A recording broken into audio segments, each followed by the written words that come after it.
by Henrike Rost, who is a musicologist from the University of Paderborn in Germany.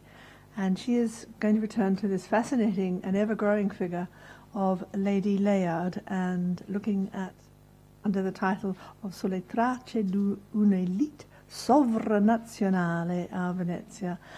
Un titolo molto... Allora... Grazie. I will talk in Italian, just to prevent.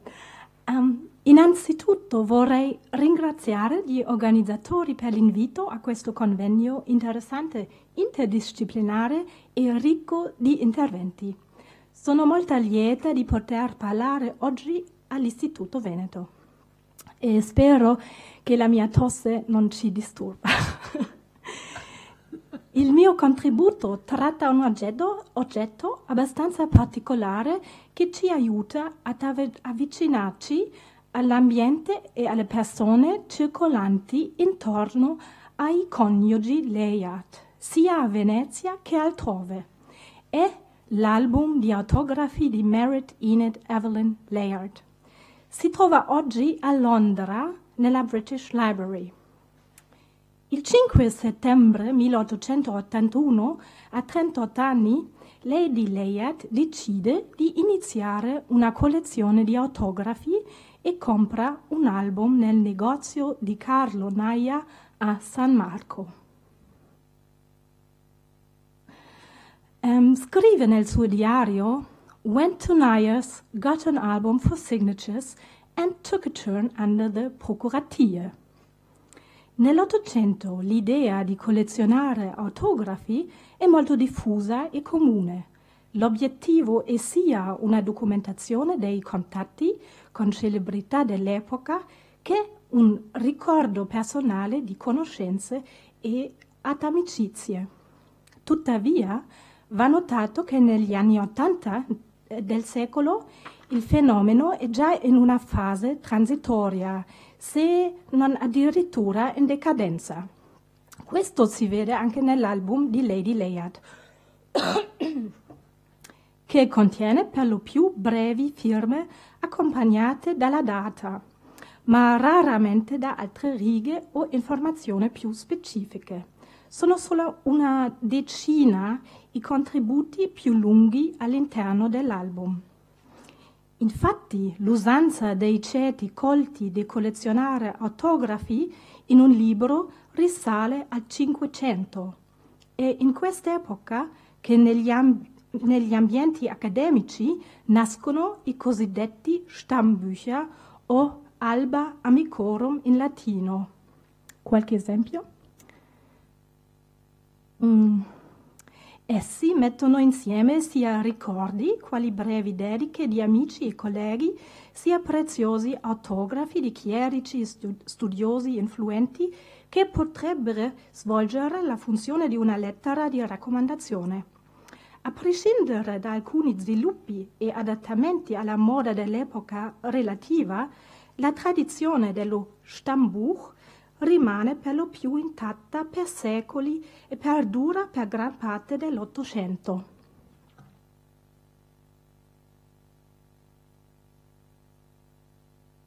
Di solito le iscrizioni autografe in un album consistono in qualche frase o poesia, individualizzata da una dedica con data e luogo. Oltre a ciò, gli Stammbücher possono comprendere disegni e annotazioni musicali, cioè qualche battuta di musica o persino interi brani musicali. Così gli Stammbücher costituiscono un tipo di documento molto particolare in grado di far incontrare le arti della letteratura, del disegno e della musica. Questo è un bel esempio che ho trovato. Sì, questo è molto tipico anche i capelli. Passiamo al prossimo capitolo.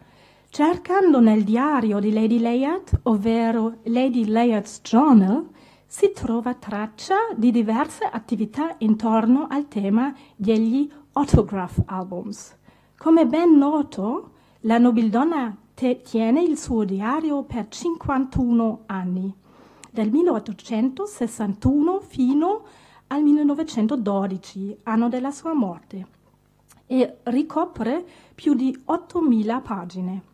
E questo scritto molto personale che ci aiuta anche a contestualizzare i numerosi nomi che si trovano segnati nel suo album, oltre a fornirci un quadro differenziato dell'ambiente e delle attività di svago svolte a casa Layard. Così le sue annotazioni ci permettono di dare un'occhiata alla vita culturale in una sfera piuttosto privata, altrimenti inaccessibile data la scarsità di fonti. Per esempio, nell'ottobre dell'anno 1880, Lady Layard riporta la conversazione svoltasi durante una serata passata con Mr. e Mrs. Browning a Cappello. Browning, ritengo che si tratta del poeta Robert Browning, racconta un aneddoto riguardo alla tradizione degli Stammbücher. Una giovane ragazza si reca a vedere Ludwig van Beethoven a Vienna. Come ricordo dell'incontro, il compositore ammirato le scrive un brano musicale nel suo album. Da notare il riferimento all'album come oggetto in possesso della maggior parte delle giovani signore. He asked her if she had an album, as most young ladies had. On her saying she had, he then sat down and wrote her a small original piece. Anche in altre circostanze nel diario sono menzionate attività intorno agli album. Nell'aprile 1888 Lady Layard annota che Mr. Marshalls aveva scritto nell'album di Lady Sophia Matilda Palma, in visita a Venezia. Precisa inoltre che il poeta inglese Theo Marshalls già aveva lasciato la sua firma nell'album Layard l'anno precedente. Poi, nel marzo del 1895, veniamo a sapere che Lady Layard stessa, in visita in Egitto, a Cairo, crea un disegno per un album di una sua conoscente. After lunch, I did a drawing in Catherine Arbuthnot's album, which took me till 4:30, then went out. Tuttavia, Lady Layard menziona allo stesso modo il suo proprio album nel tenere il diario. Nel luglio del 1901, a Londra, scrive nel diario di un contatto a proposito dell'album, diventato ovviamente già una collezione di nomi di spicco. Visit from Mr. James Notes, editor of the 19th century. He was interested in seeing my autograph book and fluttered at being asked to sign his name in it. Passiamo con questo alla discussione dettagliata dell'album, che potete vedere proiettato qui a sinistra. Dopo averlo iniziato nel 1881, Lady Layard terrà l'album per più di 3 decenni. L'ultima iscrizione è datata al 30 ottobre 1912, 2 giorni prima della sua morte, il 1 novembre, e riporta una firma del politico Luigi Luzzatti. Dunque, mentre negli ultimi giorni prima della sua morte il diario tace, Lady Layard perfeziona invece la sua collezione quasi fino all'ultimo momento. The Autograph Book conterrà nell'anno della sua morte più di 400 iscrizioni, tra cui per la maggior parte semplici firme. Senz'altro, la nobildonna in tal modo non solo mirava a ricordare i suoi contatti sociali e le sue amicizie, ma cercava di documentare la propria posizione ed importanza nella società dell'epoca. Ma torniamo all'inizio della collezione. L'album è inaugurato con l'autografo del marito. Più tardi Austin Henry Layard lascerà un contributo più esteso datata nel luglio del 1883 a Berlino. Si tratta di una scrittura cuneiforme e di un versetto della Bibbia, Ezechiele capitolo 23 versetti 14-15. La pagina sembra essere aggiunta vista la qualità di carta diversa rispetto al resto del libro, e chi conosce il passo biblico avrà certo colto come sia un po' bizzarra la scelta per una dedica tra coniugi. E abbiamo il professor George che ci legge la scrittura cuneiforme, sì, e in inglese credo, è capace di leggerlo, allora.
Well, thank you very much.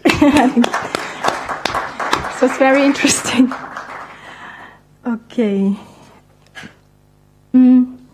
Come ricordato all'inizio, Lady Layard compra l'album il 5 settembre 1881 e comincia la raccolta pochi giorni dopo.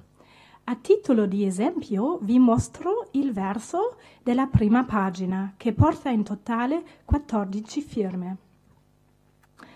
Solo l'orientalista Armin van Buuren, ungherese, scrive oltre la sua firma 2 righe in lingua persiana, che ho anche tradotto, ma se qualcuno è interessato mi può chiedere dopo.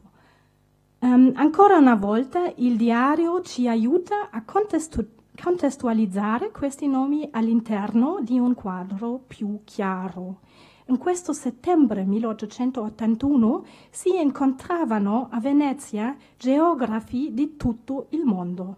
Veniamo a sapere di una grande riunione di geografi, Lady Layard scrive di Geographical Commissioners, che precede il terzo congresso geografico internazionale accompagnato da altre festività in città. Di conseguenza Lord and Lady Layard erano abbastanza impegnati e ricevevano quasi ogni giorno ospiti a Palazzo Capello. Dotata del nuovo album, la padrona di casa evidentemente sfruttava l'occasione per documentare gli illustri contatti internazionali che sorgevano. We sat down 10 to dinner. Seguono tutti questi nomi. I gave them tea and made them write in my autograph book. Per meglio comprendere il comportamento dell'aristocrazia veneziana di fronte agli ospiti in città, è abbastanza interessante l'osservazione seguente di Lady Layard del 20 settembre, 10 giorni dopo la cena a Palazzo Capello. Princess Giovanelli gave a great party to all the congressisti, and there were a great quantity of people there, Venetians and foreigners. I was very glad that Venice society should have done something for the foreigners. I believe if Adriana Marcello and I had not laid our heads together and got the sindaco to work at the Princess, she would not have given the party. Lady Layard svolge qui il ruolo di una mediatrice tra l'aristocrazia veneziana e i forestieri ai quali lei stessa ovviamente non si sente di appartenere. Da notare che nell'album non si trovano le firme né della principessa Giovanelli né di Adriana Marcello. Tuttavia, negli anni successivi, la collezione di nomi di spicco crebbe continuamente.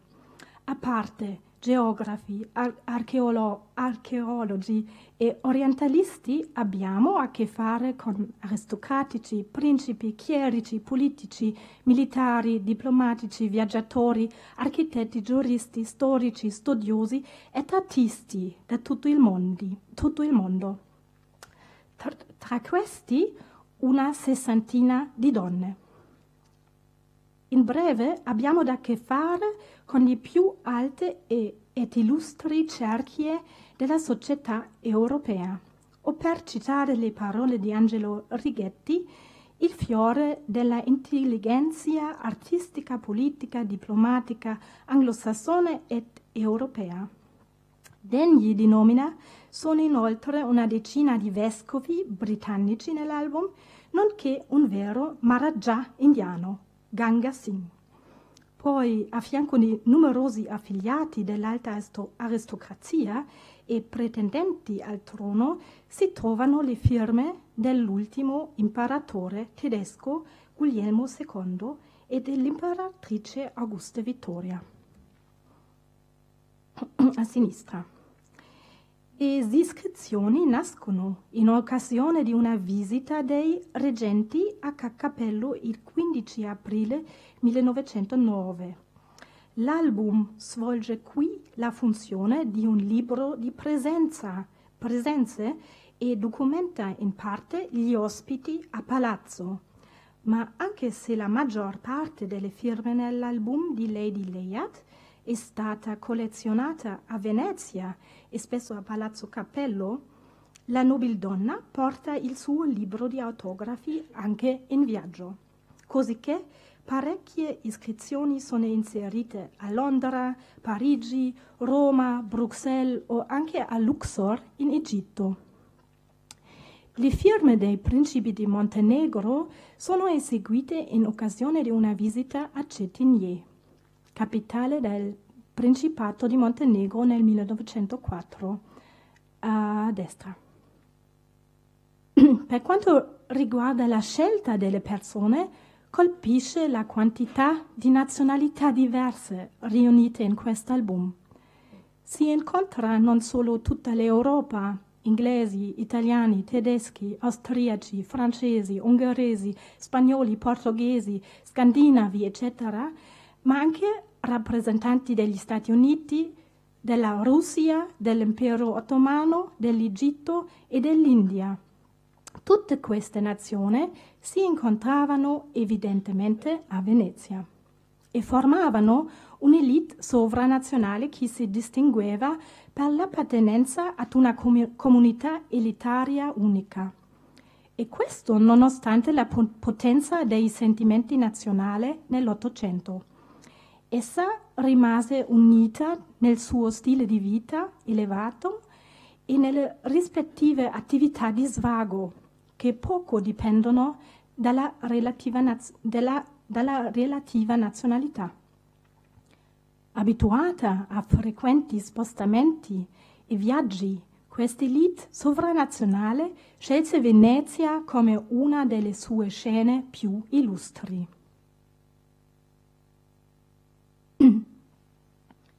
Diamo infine un'occhiata ad un gruppo specifico in questo panorama, cioè i rappresentanti dell'arte.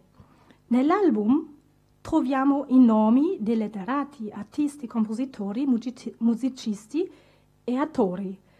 Tra i nomi più famosi figurano Gabriele D'Annunzio, Eleonora Duse, John Ruskin, Mark Twain, Pietro Mascagni e Camille Saint-Saëns.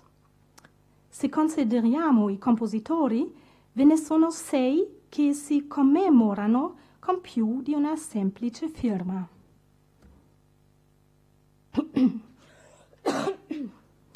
Pietro Mascagni nel 1907 aggiunge alla sua firma una melodia della cavalleria rusticana, una grafia ben leggibile e ornamentale. A Roma il cellista Gaetano Braga, a funny-looking old man with all the outward characteristics of the southern Italian, come lo mette Lady Layard, scrive qualche battuta di una sua serata. Datata al 1904 a Padova, il prete compositore Lorenzo Perosi lascia niente di meno che 3 accordi. E un altro religioso, William Alexander Houston Collison, non compositore egli stesso, ma cantante entusiasta, annota a Londra la melodia di una canzone irlandese. Troviamo anche qualche battuta di penna femminile nell'album, appartenente alla compositrice inglese Ethel Smythe, che Lady Layard incontra parecchie volte in Laguna.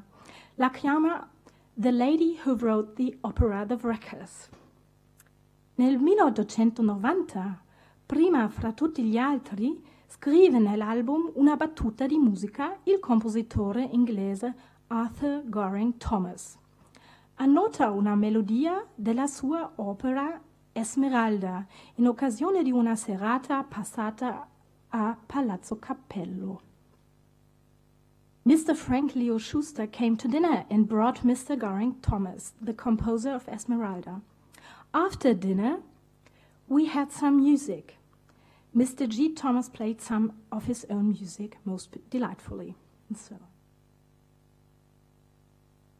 In questo passo colpisce un'espressione di Lady Layard che si legge innumerevoli volte nel suo diario. After dinner we had some music. Infatti, in casa Layard la musica svolge un ruolo importante e la padrona riporta continuamente le proprie attività da musicista. Suona l'armonium, la chitarra, il pianoforte, l'organo e canta, da sola ma spesso anche insieme ad altri e di fronte ad un pubblico ristretto. Nei numerosi eventi musicali a casa Layard erano anche coinvolti professionisti di musica locali. Nel diario incontriamo spesso, ad esempio, il nome del violinista Raffaello Frontali, presente anche nell'album. Frontali, professore al liceo musicale Benedetto Marcello, appartiene ai musicisti di moda nei salotti aristocratici a Venezia in questi anni. Tra l'altro si faceva sentire frequentemente nel salotto della principessa Hatzfeld in Palazzo Malipiero a San Samuele, che conosciamo come buona amica della famiglia Wagner durante i suoi soggiorni a Venezia. Lady Layard menziona Frontali per la prima volta dopo averlo sentito suonare nel giardino Eden sull'isola di Giudecca. Già il giorno dopo, il 26 novembre 1881, è invitato a Palazzo Cappello. Lascia la sua firma nell'album, che si vede anche, e suona insieme a diverse dame presenti. In the evening, Mr. Frontali came at 9. B was made to play the violin to him, and then they tried a duet on the violin together. Frontali played the violin all the evening, now with Madame Pilat, now with Connie. She accompanied him in some of Beethoven's sonatas, and we had only a short interval for tea. Da allora Frontali compare di tanto in tanto nel diario. Per esempio suona durante vari dei cosiddetti mercoledì musicali, Wednesday Music, che Lady Layard organizzava regolarmente a casa sua. Questa volta cito per esteso Wednesday, 27th December 1882. Wrote letters in Henry's room as my chimney was being cleaned. Fine day. Went out with Henry, landed on San Moise and walked to Piazza and took a few turns while the band played. Home by 4. Wrote more letters till tea, practiced harmonium. Dined at 7:30. Had music in evening. Only Paul Metternich, Countesses Marcello, Brondoline, Cannavara, Count and Mademoiselle Cozzi came besides the 3 musicians, Frontali, Trombini and Dini. Had some very pleasant music, a trio of Beethoven's, duets for piano and violin, etc., etc. They all left at 11:30. Con questa descrizione di una giornata tipo dei coniugi Layard trascorsa a Venezia, vorrei concludere la mia presentazione. Il resoconto appena citato ci permette di far rivivere la vita quotidiana dei protagonisti aristocratici attivi a Venezia nell'ultimo quarto del XIX secolo. La rete immensa di conoscenze e contatti di queste cerchie si rivelava a mezzo dell'album di autografi di Lady Layard. Abbiamo a che fare con un'elite quasi sempre in viaggio o in soggiorno all'estero, che può essere definita piuttosto sulla base del suo stile di vita che di qualunque appartenenza nazionale, pertanto sovranazionale. Tuttavia, in particolare nel XIX secolo, la nazionalità certo non è irrilevante, come dimostra un articolo nella Gazzetta di Venezia del 12 febbraio 1890 che riporta un grande ballo avvenuto in casa Layard. Nell'ambito di una sintesi biografica che loda il, cito, viaggiatore, esploratore, uomo politico e scrittore profondo e forbito, lo scrittore definisce Sir Henry Austen Layard, cito, una pagina vivente di storia inglese innestata in qualche punto nella storia italiana.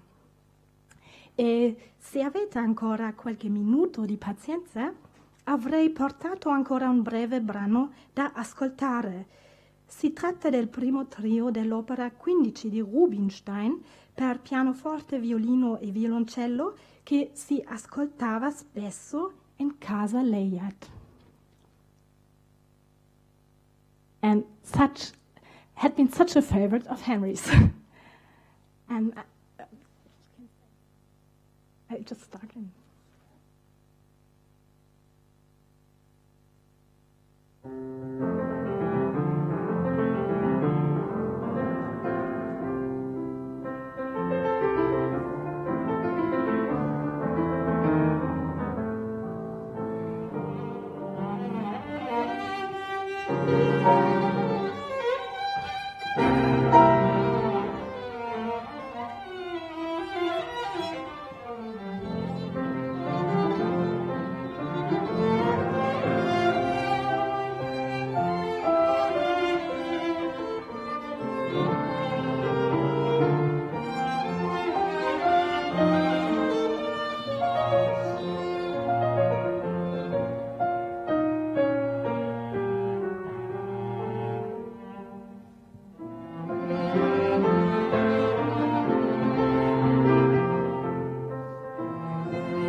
finisciamo a questo punto e grazie.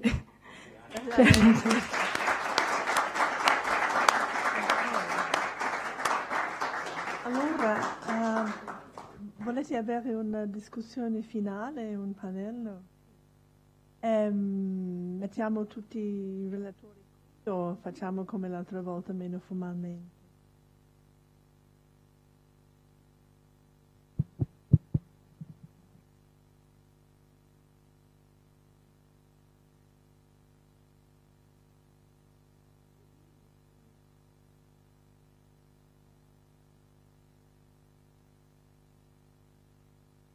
Allora possiamo cominciare può darsi con una domanda, lo farò in italiano e in inglese. Immagino che voi avete letto la biografia di Layard di Waterfield. I'm just asking everyone if they've read the biography of Layard by Waterfield. I wonder how you think the subject has progressed since then. How it's developed. Biography, and I suppose a particular question for the Newcastle archive is, was Waterfield aware of that? Because he was in the Layard family. I mean, did he know about all that material? And is it clear? And well, of course, he was in very close contact with Enid and also with Jaynie Duquesne. So he knew about some materials that were in the hands of the Duquesne. I'm not sure. I don't think he had access to the letters that are now in Newcastle. Some of them, sometimes the letters kind of repeat what we already knew, maybe from the journal that we were also saying. But there are many more details that I think he didn't know. So this might really. Other observations? Altre osservazioni, commenti? May I have a question for you, actually? No, because when you showed us the text written by Layard in the diary, I actually, the inscription, this one. I thought Berlin, Bible, and inscription, and I immediately thought to an entry in Lady Layard's journal, which I have it here. It's actually, I thought it might be from this very same day, but actually it's from the day after that. But I don't think it's a coincidence. So it's the 14th of July, 1883, in Berlin, and Lady Layard says, Henry also went to the museum to copy an inscription from one of the Nineveh marbles, as he promised to send one to the princess to put in her Bible. So I thought these three keywords. Yeah. So, I mean, it's just one day, these entries from one day after that. But then you also said that that's a paper that it seemed to be attached. It's not from the very... Could be a copy. So, or something that maybe he made. Or he never sent it to the princess. Yeah, and that could be. So it's a nice idea. Yeah. So that's just an addition. Because the Bible part is also it's about the horse of Babylonia, and it's not really what you would have written in your wife's album. It's so it might be that when he went, and also, I mean, Lady Layard, sometimes she wrote not exactly in the same day, so it might be that it was something that happened the day before, but it might be useful for you. Very good comment. I think it helps us to shed new light on this page. I mean, anyway, the album has never been examined, as far as I know, so it's very interesting. I think it's a very good extra source. So whatever you're working on, you can have a look in the album and check if there's some name in it or some coincidence, because there's always the date and the place, and quasi always the place, but the date, so you can really know which people she met these days and whom she asked to write in the album. So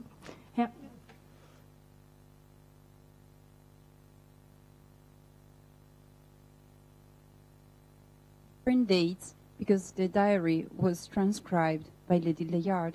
That's the reason why it's so very clear and it's very easy to read it. It might be another copy, let's say another version, because he used to copy again what she had previously written.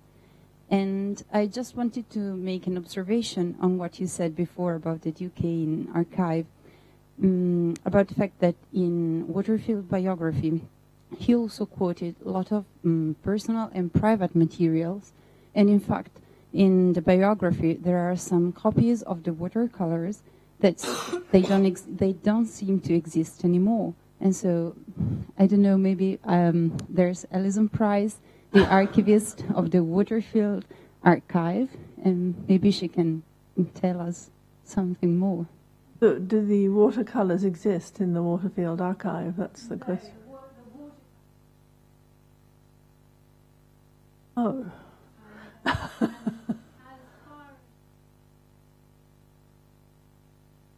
And whether or not he would have seen the collection, I can only say that we don't have his research for his biography of Layard, but we have his research for a biography of his aunt Janet Ross, which was never published. And his research was prodigious, but he sent other people to do it. He had teams of people who would go and do his research for him. So if his research practices didn't change between the biography of Layard and the biography of his aunt, I'd be very surprised if he hadn't seen the collection, since he was related and knew about the relationship. One thing we haven't heard about in this conference is Lady Layard's jewellery, which consisted, I mean, she looked a bit like a Christmas tree with bits of Nineveh and Nimrod all over her. And I remember Judy Rudo gave a very good paper in 1983 about Lady Layard's jewellery, which was extraordinary. Just sort of amazing. And is that no longer of interest anymore? I know it's just sort of something extraordinary. Oh, did she? Yes.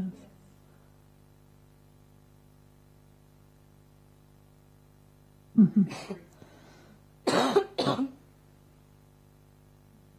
Yes.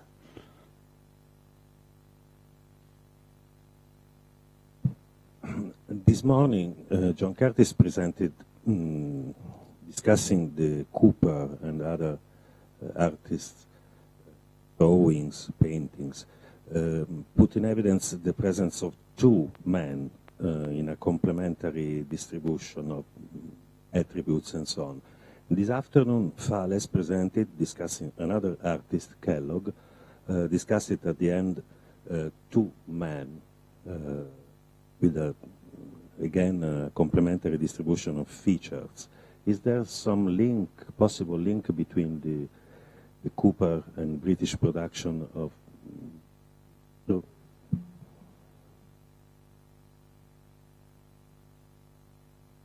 Make the comment there on the paper that was delivered for Professor Fales, that the last slide of the painting made by Mina Kellogg in the amphitheatre in Anatolia reminded me very much that couple there of Layard and his servant, perhaps. Particularly the seated figure looked as if it was wearing the peaked cap that Layard typically wears in Cooper's illustrations, in Cooper's watercolours from Nineveh and Nimrod. Does the peaked cap have a significance then? Is that I am different to the others, or does it have some symbolism or something for an archaeologist? Layard's peaked cap. I don't know enough about Victorian gentlemen's hats, but that one seems rather distinctive. I'm sure it's for a purpose. It sort of says, look at me, I'm different in some way. Oh, yes, but...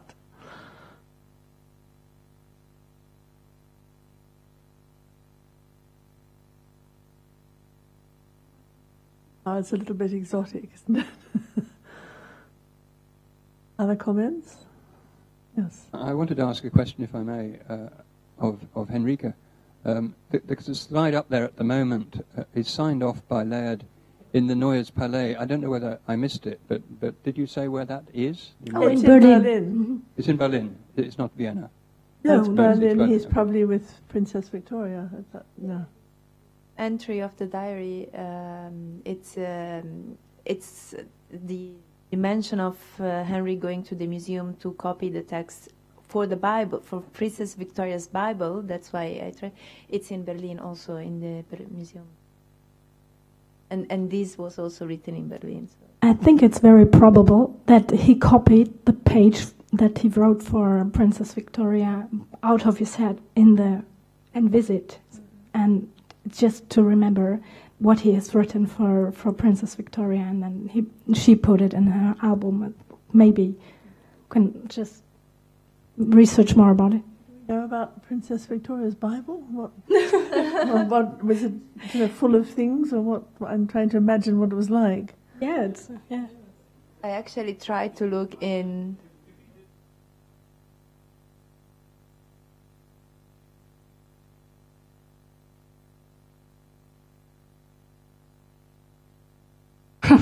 Well,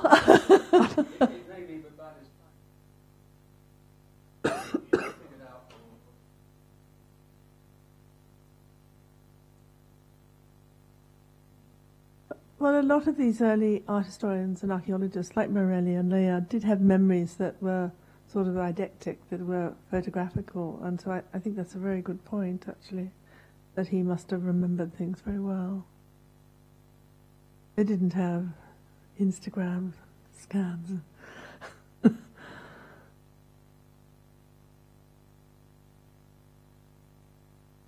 Yes?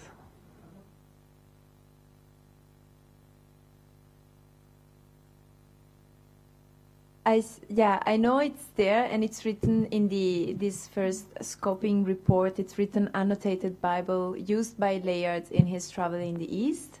And of course, that was the first thing I asked whenever I arrived there, but they couldn't find it. I mean, it's in the archive, but since it's not cataloged, they didn't pick. I was there only 3 times, and every time I went there, and it was not there waiting for me. So I hope next time. I still didn't see it. I know it's there, and that's how the family labeled it.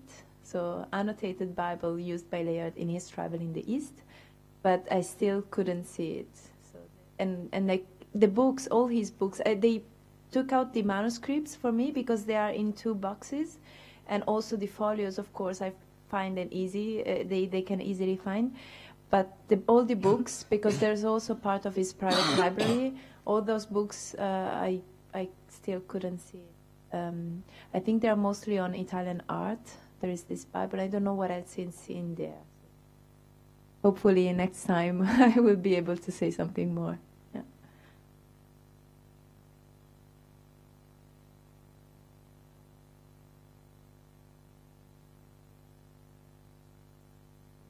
The Neues Palais was where the royal family lived and where the Princess Victoria lived. But it's not, I think, a museum now, is it? Potsdam. Yes, that's right, yes. No, well, and it only writes the museum, so I think it's the Altes. I always thought of the Altes, because that's where the inscription, some material also from some reliefs, some Assyrian reliefs were. But Enid was not that much interested in his husband's archaeological activity. So also in all these 180 letters I have in Newcastle, the only mention of marble reliefs is those 3 letters, but it was because Maria asked her. Otherwise, she also basically never mentioned, or she barely mentioned archaeology in her diary. She was not that interested. So for her, it was just a museum. He went to the museum. For example, she never mentions the reliefs that he donated to Venice. We have no. To me, it's very strange. She never mentioned any visit to the Archivio di Stato or the Correr. It's something that must have been very important for the city, but she never mentions it. So she was not that much interested to these kind of activities. It's already quite strange that she mentions it in a diary, and I think she mentions it only because it was for the crown princes. Otherwise, yeah.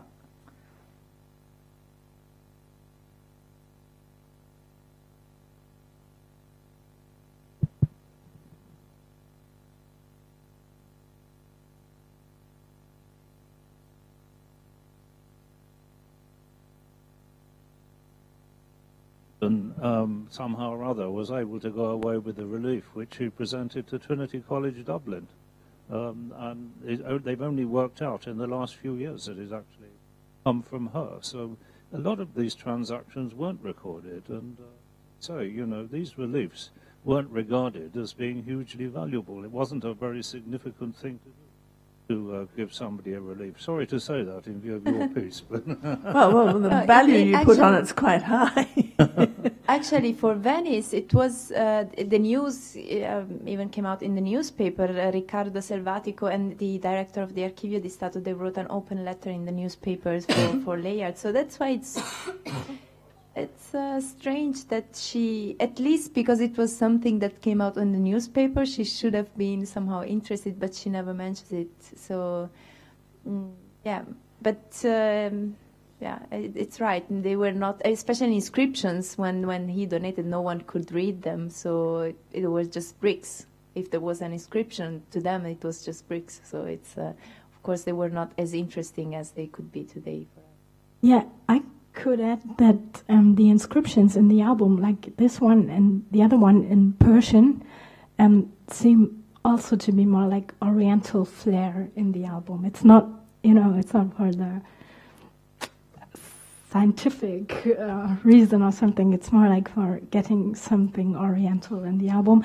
But I wanted to say that my impression was that Lady Layard also helped her husband with letters and translations, and so she was kind of involved in his archaeological She was that's what I got from what she was interested in the diplomacy, let's say, or in the politics. So from what I read, from what we will know something more maybe tomorrow, but what I read in Newcastle is that she was copying official documents, things connected with his activity as ambassador, and she was quite happy to do that.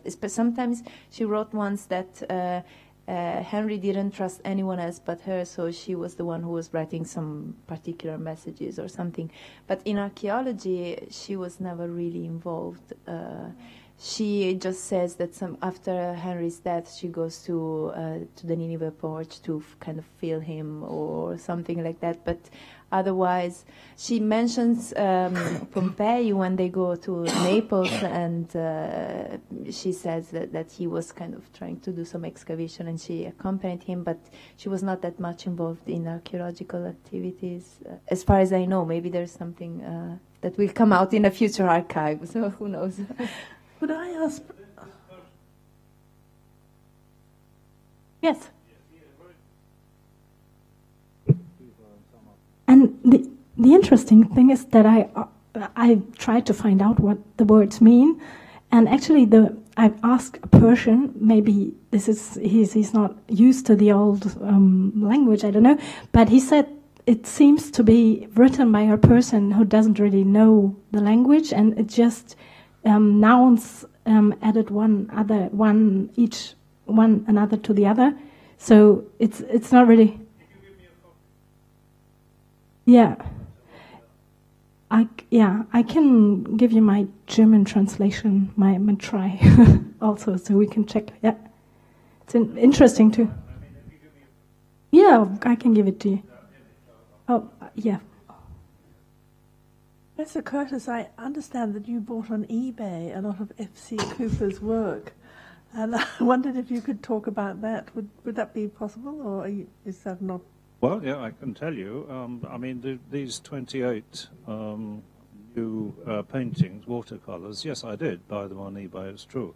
But to start with, there was only one advertised, and I simply came across it because I just type in Nineveh sometimes, or Nimrud, and I typed in, it's actually when I'm buying stamps usually, that's for the benefit of down there. Anyway, I typed in Nineveh, and then this watercolour came up by Cooper, and I thought, how extraordinary, it can't be a real one, I'm sure, but I contacted the seller and bought that, and it transpired that he had another 27, so we bought them all for the British Museum. It wasn't actually that expensive. Altogether, I think it was less than £10,000 for the whole collection. And how did he have them? How did this He wouldn't say how he'd got them. So I don't know that, I'm afraid. I mean, I'm sure entirely, legitimately, but he wouldn't actually say, which was a bit of a problem because nowadays museums are very keen on due diligence matters, and so the British Museum was a bit reluctant to sanction the purchase. But I said, it'd be crazy to turn our backs on such a thing. Well, I would have bought them myself if the museum hadn't done, but in fact they saw sense and they did buy them. Is that a good moment to end on? Yes. And to thank the organisers, these two dynamic young women who are pursuing the future of Layard studies, to thank them for the conference so far, and look forward to tomorrow.